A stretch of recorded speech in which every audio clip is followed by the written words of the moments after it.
Brother చెప్పండి, కొంతమంది ఏమో దీన్ని ప్రీ ప్లాన్డ్ మర్డర్ అని చెప్తా ఉన్నారు, కానీ అంటే మనకు తెలిసిన వివరాలేమో ఇది యాక్సిడెంట్ అని చెప్పి, యాక్సిడెంట్ వల్ల చనిపోయారు ప్రవీణ్ గారు అని చెప్పి చెప్తా ఉన్నారు. ఏం చెప్తారు మీరు? మేము ఏమంటున్నాం అంటే, ఒక దేవుని నమ్ముకొని వెంబడించే వ్యక్తులా చెప్తున్నాం. ఈయనది యాక్సిడెంట్ అయితే దానికి మీరేం చేయలేరు, మేమేం చేయలేరు. కానీ ఒకవేళ హత్య అయితే ఎవరు బాధ్యులు? ఎందుకు చెప్పనా, ఈయన చనిపోయే ముందు కొన్ని రోజుల ముందు నుంచి ఆయన ఒక్కడే కాదు, మాలాంటి జీవితాలు ఎన్నో కంప్లైంట్ ఇచ్చినా తీసుకుని వాళ్ళు ఉన్నారు, పోస్టులు పెట్టినా కూడా దాన్ని ఫాలో చేసే వాళ్ళు లేరు, ఎవరు లేరు. ఉన్నా కూడా ఏం చేస్తున్నారు, ఎప్పుడు చచ్చిపోతున్నా అని చూసే వాళ్ళు ఉన్నారు. సో ఇక్కడ ఏమంటున్నాం అంటే, ఈ క్రైస్తవులు ఎవరికి ఏం అన్యాయం చేస్తారు? ఎందుకు చంపాలి? వాళ్ళు చంపాల్సి వచ్చింది, వాళ్ళు హత్య అనుకుందాం, ఎందుకు హత్య చేయాలి? ఇలాంటి హత్యలు ఒక హత్యలే కాదు, ఇక్కడ దాడులు జరుగుతున్నాయి, కొడుతున్నారు, సంఘాలు అలా జరగనియట్లేరు. ఒక చర్చికి వెళ్ళి చర్చిని ఆరాధన జరగకుండా చేస్తున్నారు. దీనికి బాధ్యులు ఎవరు? కారణం ఏంది? అట్లా చేయడానికి కారణం ఏంది అంటే, మీరు వాళ్ళకు అంటే వాళ్ళ మతాన్ని కించపరచలేమని చేస్తారు అనుకోవచ్చా? చర్చిలకై జరగవు. మీరు ఎప్పుడైనా చర్చికి వచ్చి చూడండి, ద్వేషం అంతే. ఇప్పుడు ఒక మాట చెప్తా, ఇప్పుడు ఒకరిని ద్వేషించడానికి గల కారణం ఏంది? మన దేశంలో వండుకుంటూ వీడు క్రైస్తవులు ఎందుకు అయ్యిండు అంటాడు. మన దేశం అన్నోనికి ఇది మన దేశం అన్న విషయం తెలుసా వాళ్ళకు? మనం పాటించే మతం మనదని తెలుసా? అన్నీ అనుకుంటాం, ఎక్కడి నుంచి వచ్చింది. ప్రతి మనిషి సత్యాన్ని వెంబడిస్తాడు, సత్యంతో నడుస్తాడు. ఇక్కడ జరిగింది కూడా అదే. ఒకవేళ మాట్లాడాల్సి వస్తే సత్యమే మాట్లాడిన. ఇప్పుడు ఎవరైతే ప్రవీణ్ పగడాలని అన్నున్నాడో ఆయన సత్యమే మాట్లాడి, సత్యం మాట్లాడినందుకే ఈరోజు ఇన్ని శిక్షలు, ఇంత బాధ. మేము కూడా అదే కోరుకుంటున్నాం. ఒకవేళ ఆయన యాక్సిడెంట్లో చనిపోయిందా, ఓకే, యాక్సిడెంట్ కాదు ఇది హత్య అని తెలిసిందా, అప్పుడు చూస్తారు క్రైస్తవుల పరిస్థితి ఏంది. మేము ఏం తీసుకుంటామో చెప్పాము. ఇక ఇన్ని రోజులు చెప్పి చేసినాయి అన్ని మీరు అందరూ మీడియాలు కావచ్చు ఎంతో కొంత సపోర్ట్ చేస్తున్నారు. ఈ విషయాలన్న ప్రభుత్వం దృష్టికి, అందరి దృష్టికి మీడియా ద్వారా వెళ్తుంది. దీన్ని బట్టి కూడా కొంత సంతోషం. అయితే ఏం చేస్తామనేది ఎవరు చెప్పాము ఇప్పటి నుంచి. ఇప్పుడు మావాడు ఒక మాట, నేను ఒక్కడిగా పోతున్నా, ఒంటరిగా పోతున్నా, నేను ఎక్కడికైనా సింపుల్గా బతికేటోడు. ఆయన తలుసుకుంటే 50 మంది బాడీ గార్డులు హీరోలకు ఉన్నట్టుగా ఆయన కూడా పెట్టుకుంటే 50 మంది కాదు 100 మంది ఉంటారు. ఆయన కాదు 100 మంది కాదు, ఇవాళ చూసినావుగా ఇక్కడ ఎంతమంది ఉర్రో, ఇంకెంతమంది వచ్చిపోయారో మీరు చూసారుగా. పొద్దున్న నుంచి 150,000 మందికి ఎక్కువ వచ్చారు ఇవాళ. అర్థమైందా? ఇంతమంది కూడా ఆయన ఎక్కడ పోతే అక్కడ వస్తారు తెలుసా మీకు. కానీ ఇది కాదు, మన జీవన ప్రయాణంలో మానవులుగా మనం చేయాల్సింది చేయాలి. దేవుని నమ్ముకున్నప్పుడు ఆయన సింపుల్గా వెళ్ళిపోయాడు. సింపుల్గా వెళ్ళే ప్రయాణంలో ఇది జరిగింది. మేము మనస్ఫూర్తిగా అదే కోరుకుంటున్నాం. కానీ ఆయన తాకిన దెబ్బలు, ఆయనకు చూసిన ఆధారాలు ఏవైతున్నాయో అవన్నీ ఇది యాక్సిడెంట్గా లేవు. ఆ ఒక్కదాని ఏం ఆధారాలు కనిపిస్తూ ఉన్నాయన్న మర్డర్ అని చెప్పడానికి? ఇది ఎక్కడ ఆయన అంటే బాడీ మీద కావచ్చు, ఆ ప్లేస్లో. ఒకవేళ అంత యాక్సిడెంట్ అయితే, చనిపోయేంత యాక్సిడెంట్ అయితే, ఒక మనిషి బండి కింద ఉంటాడా? సింపుల్గా ఆ బండి ఎటు ఉంది, ఇటు పడ్డాడు, ఇటు సైడ్ అని పడ్డది, అట్లా పడదు, ఛాన్స్ లేదు. మీరు ఈ ప్రపంచంలో ఏ డాక్టర్కు ఏ ఫోరెన్సిక్ రిపోర్ట్ ప్రకారంగా తీసుకురండి, ఇది జరగదు. చరిత్రలో ఎక్కడ జరగలేదు కాబట్టి మేము డైరెక్ట్ మాట్లాడుతున్నాం. అలాంటిది ఎలా జరుగుతుంది? తర్వాత ఆయన తాకిన దెబ్బలు, కాళ్ళకి చిన్న గీత లేదు. బండి మీద మీరు ఎప్పుడన్నా పడ్డరో లేదో, మీరు పడ్డరో ఎప్పుడన్నా? పడితే ఎన్ని రాత్రులు గీతలు కాస్తాయి? ఒక్క గీత లేదు.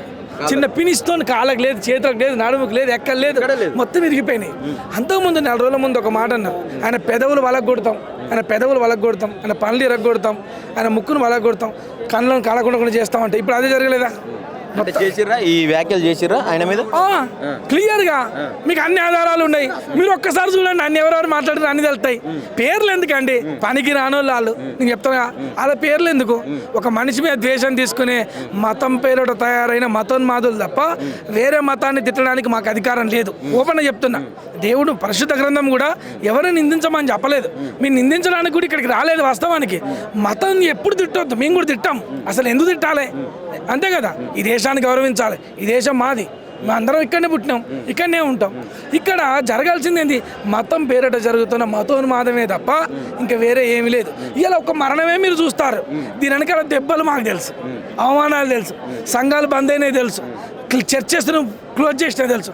ఆ పరిధిలో ఉన్న ఎస్ఐ, సిఐ, ఆ పరిధిలో ఉన్న కమిషనర్లు ఎవరికి కంప్లైంట్ చేసినా పట్టించుకోరు. అర్థమైందా మీకు? ఎవరు చేసినా పట్టించుకోరు. కాబట్టి మాట్లాడు. ఎల్బీ నగర్లో ఒక 15 రోజుల కిందట ఎల్బీ నగర్ నియోజకవర్గంలో చర్చిలకు వచ్చి 15 మందిని కొట్టేలారు. బిఎన్ రెడ్డి కాడ అమ్మాయిలను కొట్టారు. ఇంజనీరింగ్ చదివే అమ్మాయిలను, పాస్టర్ అమ్మను, ఆడ మనిషిని ఇంట్లోకి వచ్చి చేతులు కాళ్ళు వాసినాయి. పిల్లలు ఏడ్చుకుంటూ ఫోన్ చేశారు. అంటే దీని మీద ఏం చర్యలు తీసుకోలేదు ప్రభుత్వం? ఎవరు తీసుకున్నారు? ఏం తీసుకోలేదు. ఆల్రెడీ వెళ్ళి పోలీస్ 150 మంది 200 మంది వచ్చారు. ఆర్ఎస్ఎస్ అన్న డైరెక్ట్, బీజేపీ అన్న డైరెక్ట్, హిందుత్వం అన్న డైరెక్ట్. హిందుత్వం పేరు మీద మంటలు జరుగుతాయా? ఆడపిల్లలు కొడతారా? ఎవరు అడిగే చెప్పండి. ఇప్పుడు చూద్దాం కేసు. మీరు నాతో పాటు రండి, మా నెంబర్ తీసుకోండి, రేపు తీసుకొని ఇంట్రాగేషన్ చెప్పిద్దాం. మీ స్టూడియోకి ఎన్ని లైవ్లు కావాలని ఇప్పిస్తా, ఎన్ని వీడియోలు కావాలని ఇప్పిస్తా. ఆ పిల్లలు ఎవరో ఎక్కడెక్కడ చదువుకుంటే ఎన్ని ఇంజనీరింగ్ కాలేజ్ అందరి పేర్లు ఇప్పిస్తా. ఆడపిల్లలు కొట్టారు 150-200 మంది. ఒక పని లేక, ఒక ఉద్యోగం లేక రోడ్ల మీద తిరిగేటోడు వచ్చి పెట్టుకొని జెండాలు కప్పుకొని వచ్చి కొట్టిపోతాడు. దీనికి బాధ్యులు ఎవరు? ల్యాండ్ ఆర్డర్ ఏం చేస్తుంది? ఇన్ని దారుణాలు జరుగుతుంటే, ఇన్ని అఘాయిత్యాలు జరుగుతాయి. అదే కదా, వాళ్ళు ఏం చేయకుండా మేము మీతో మాట్లాడతాను. వాళ్ళందరి చేత ఈ కర్మ మనంత ఎందుకు? ఇలాంటి పరిస్థితులు మనకెందుకు వస్తాయి? ఎంతమంది పనులు ఒకసారి ఆలోచించండి. ఎంతమంది పనులు పోయినాయి. నిన్న అయ్యాల, మొన్న ఇవ్వాలి, రేపు ఏం జరుగుతుంది ఇక్కడ ఆలోచించండి. కాబట్టి ఇది మరణమే కాదు, దెబ్బలు పెట్టిన మరణంతో సమానమే. కాబట్టి హత్యలు కాదు ఇక్కడ ముఖ్యంగా, హత్యలనే మాట్లాడుతున్నాను నేను. దెబ్బలు, దాడులు జరగకుండా చూడాలి. రైట్. ఏం డిమాండ్ చేస్తా ఉన్నారన్న మీరు ఈ వేదిక నుంచి, అంటే ఇక్కడ నుంచి ఈ చర్చ నుంచి? క్రైస్తవులకు ఉన్నటువంటి రాజ్యాంగంలోని హక్కులు వాళ్ళకి చెందేటట్టు చేస్తే చాలు. అవి జరిగేలాగా ఎవరు చూడాలి? ఏ డిపార్ట్మెంట్ చూడాలి? పోలీస్ డిపార్ట్మెంట్ చూడాలి. కాబట్టి ఆ పోలీస్ డిపార్ట్మెంట్కి మేము చెప్పేది ఏంటంటే, తెలంగాణ పక్షం మీ తెలంగాణ వాళ్ళు అన్న ఇక్కడనే ఈయన్నే బతికిండు పాపం. ఇక్కడనే ఈ రాష్ట్రానికే ఆయన అమ్మిన ట్యాక్సీలు కట్టింది ఇక్కడనే, ఆయన బతికింది ఇక్కడనే. ఆయన అనాథ పిల్లలకు అన్నం పెడతాడు, చదివిపిస్తాడు. ఆయన ఎలాంటి వ్యక్తి మీకు తెలుసా? ఇప్పుడు ఇక్కడ ఉన్నటువంటి ఒక్కొక్కడు వీడియోలు పెట్టేటోడు నీకు తెలియదు ఆ బాధ.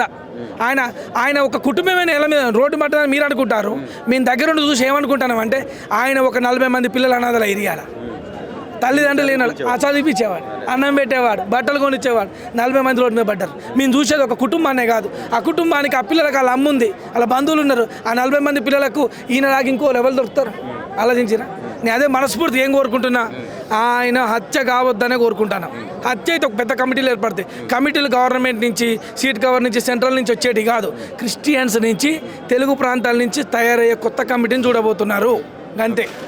అసలు విషయం ఏంటంటే, ఎంత భయంకరమైన పరిస్థితి అంటే, ఆంధ్రాలో ఉన్నటువంటి పొలిటికల్ వాళ్ళు ఒకళ్ళు ఇద్దరు కనీసం స్పెండ్ చేసి మాట్లాడారు, స్పందించారు. ఇప్పటి వరకు తెలంగాణలో నిన్న వచ్చింది బాడీ, నిన్నటి నుంచి ఇప్పటి వరకు ఏ రాజకీయ నాయకులు కూడా ఒక్కరు కూడా మాట్లాడలే, ఒక్క స్టేట్మెంట్ ఇవ్వలేదు, ఒక్క న్యూస్ పేపర్లో రాలేదు. ఇప్పుడు వచ్చినటువంటి 2-3 దాంట్లో 2-3 ఈ న్యూస్లు ఇవి తప్ప కానీ వేరే వాళ్ళు ఎవ్వరు వచ్చి కూడా ఒక స్క్రోలింగ్ ఇస్తలేరు, ఒక కనీసం మీడియాలో కనీసం కూడా చూపించట్లేదు. క్రైస్తవులు కంప్లైంట్ చేసిరా అంటే ఈ విచారణ జరిపించాలి దీని గురించి? ఎస్పీ ఇక్కడికి వచ్చిరంటే ఎమ్మెల్యే తెలియదా? ఇప్పుడు ఒక ఎమ్మెల్యే పరిధిలోకి ఎస్పీ ఉంటారు, అంతే కదా. ఎస్పీ అంటే ఎవరు? జిల్లాలో ఎంతమంది ఎమ్మెల్యేలు ఉంటారు? 2-3 ఉంటారు. ఒక్క ఎమ్మెల్యే కూడా తెలియదా? సికింద్రాబాద్ ఇక్కడ బాప్టిస్ట్ చర్చిలో ఇంత కథ జరుగుతుంది, ఇంత ట్రాఫిక్ అవుతా ఉంది, ఇంతమంది ఉంటారు, ఏం జరిగింది? డిపార్ట్మెంట్ అంతా 500 మంది పోలీసు వాళ్ళు ఇక్కడికి వచ్చారు, మరి ఎక్కడ పోయారు? అంతే కదా. కాబట్టి ఏమేమి జరుగుతుందంటే, వీళ్ళు ఒక పురుగులు, వీళ్ళ ఓట్లు మనకు పనికిరావు, తెలుస్తుంది ఇక రాను. నెక్స్ట్ ఉన్నాయి మున్సిపాలిటీ ఎలక్షన్స్, అవి ఉన్నాయి, ఇప్పుడు చూసుకుందాం.